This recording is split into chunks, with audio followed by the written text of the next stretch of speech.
Good morning, Shadydale Church of God. This is week 5 of our Sunday school lesson, October 2nd, 2022. The subject of our lesson today is the birth of Moses. What our study is about today is a tumultuous world. The tumultuous world we live in can threaten our very being in many ways.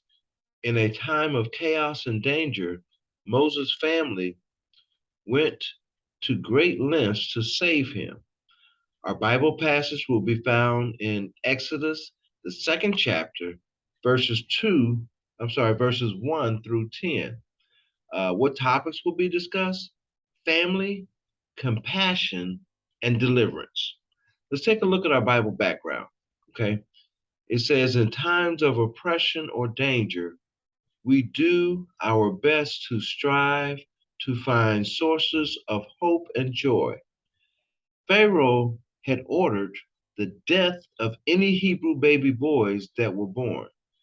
A Levite couple were blessed to have a son and hide him for 3 months. His mother finally put him in a papyrus basket and hid him among the reeds along the Nile River, excuse me. What would happen to their son? Pharaoh's daughter discovered the baby and her heart went out to him. She named this baby Moses, sounding like the Hebrew for drawn out. This is the same Moses who grew up to draw out God's people from slavery in Egypt. Okay? All right. So most of us know the story of Moses, how he was born and how his mother hid him in the Nile River, and the baby was found, and then the mother was actually able to raise the child, and this was only by the grace of God. And as we get into our Sunday school lesson, to explain to you how this happened and some of the benefits.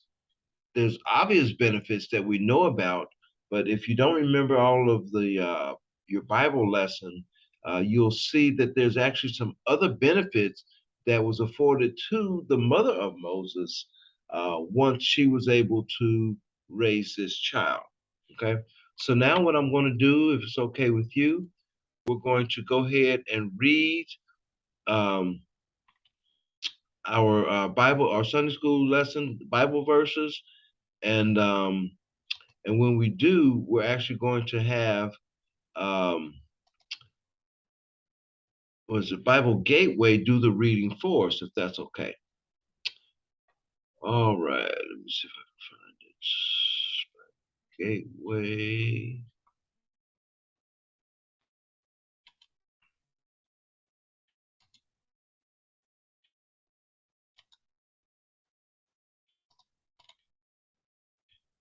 Okay, here it is here. So we're going to be reading starting at Exodus 2, verses 1 through 4 out of the NIV. Exodus 2. Now a man of the tribe of Levi married a Levite woman, and she became pregnant and gave birth to a son. When she saw that he was a fine child, she hid him for 3 months. But when she could hide him no longer, she got a papyrus basket for him and coated it with tar and pitch. Then she placed the child in it and put it among the reeds along the bank of the Nile. His sister stood at a distance to see what would happen to him. Then Pharaoh's daughter... All right, we need to stop there. Okay, so it says the tribe of Levi would eventually be designated to serve in the tabernacle at the temple. Okay, why would this couple risk the woman becoming pregnant during the time when Pharaoh had already issued an order for male Hebrew babies born to be put to death? Pharaoh's order may have been issued after the wedding and before the woman knew that she was with child or knew that she was pregnant. And there seemed to be something fine or special about this child. Not necessarily just that he was good looking. Just kidding, I'm sorry. For 3 months, she was able to hide his existence from the Egyptians. There may have also been some danger from fellow Hebrews who would have reported the baby to the Egyptians out of fear for their lives, and they were thought to be part of a conspiracy to hide the boy. A growing baby cries, and this mother and a growing baby cries, and this baby was under a death sentence from Pharaoh. Placing him in a papyrus basket in the Nile River certainly didn't diminish the chances of living, and it and in a way it fulfilled the order of the baby boy to be put in the Nile. Okay, the baby's older sister, whom was later learned was named Miriam, see Exodus 15 and 20, kept an eye on the basket to see what would happen to its contents. As long as it was floating among the reeds, there was still hope.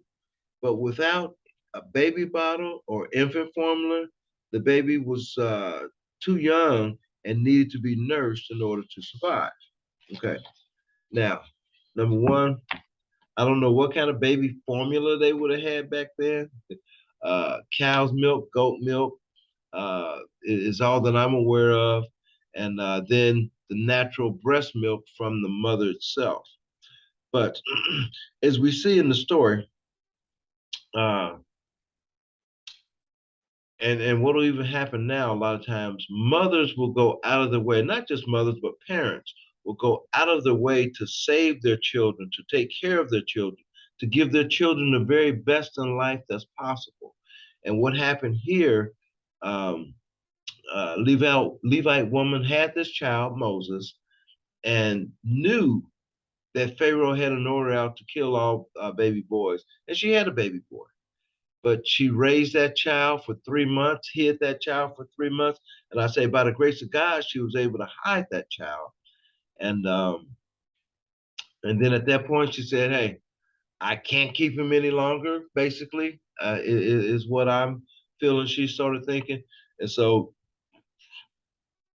she made a basket and filled it with tar and put it out on the Nile River. Did she have any idea what would happen? We have no idea if she had any idea, right? But chances are she didn't, but she just knew that she couldn't keep him with her anymore. And she was hoping that, hey, maybe I put him in the Nile River and somebody will find my child and raise them. Okay. So let's go ahead and start on verse 5.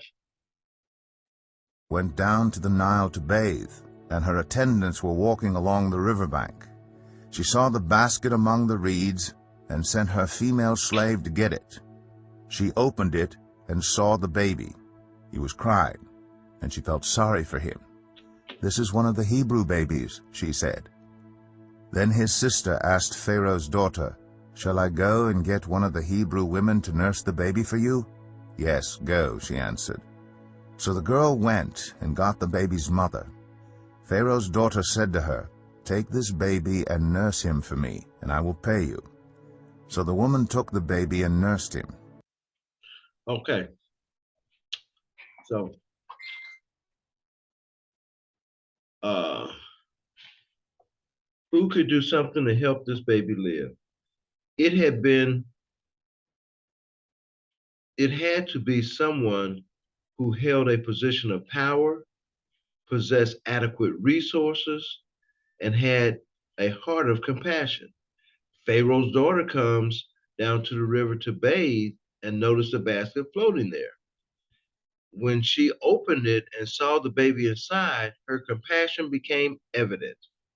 She knew fully well that this was one of the Hebrew babies that her father had ordered to be killed. The baby's older sister was in the right place at the right time. She knew one of the Hebrew women who would gladly nurse the baby and it was the baby's own mother.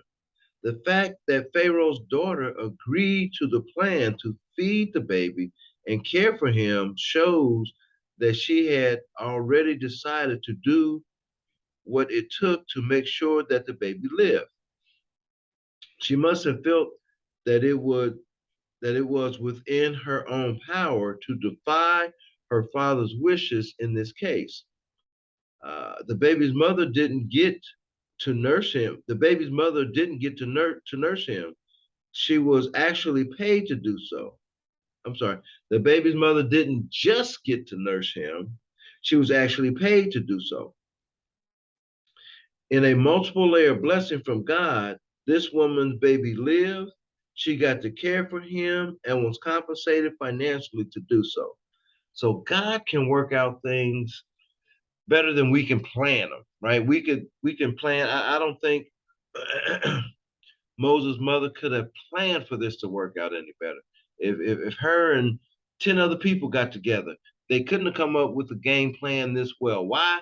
Because God's plan is always the best plan. Okay.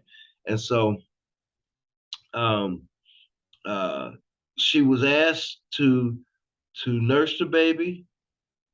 She was asked to take care of the baby, and she got paid to do so. Okay.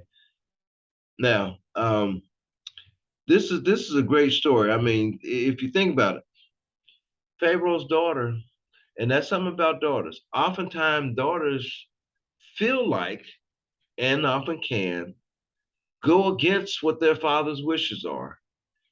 And even though their father has put their foot down, the daughter can find a way to communicate with that father and get what they want. And this is what Pharaoh's daughter felt like at this point, even though I know my daddy said, kill all the Hebrew baby boys. I know this is a Hebrew baby boy, but I want this child for me. And my daddy's going to let me have it. And so it was no question whether or not the baby was Hebrew. Looking at the child, you could tell, and then she even named them after the Hebrews uh, type of language and so forth. So she wasn't trying to disguise it. And so it doesn't really tell us what the Pharaoh did or how the Pharaoh responded to the child, but only that the child was able to live in Pharaoh's house, in Pharaoh's palace. Okay. So now let's go ahead and get this last verse in, verse 10. When the child grew older, she took him to Pharaoh's daughter, and he became her son. She named him Moses, saying, I drew him out of the water. Okay.